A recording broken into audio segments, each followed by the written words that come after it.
Hi!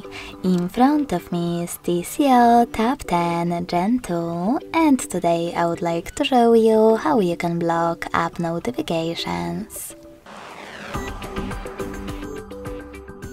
First of all, go into Devices Settings and scroll down to Access Notifications. Then click on Manage App Notifications and tap on the blue sweater next to one of your apps from which you wish to block them.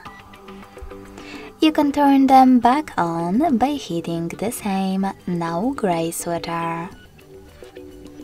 If you wish to, you can also just tap on one of your apps available on the left and manage all notifications thanks to this sweater next to all your chosen app notifications.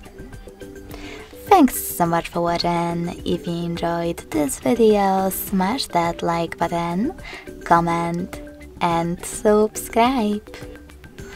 Bye!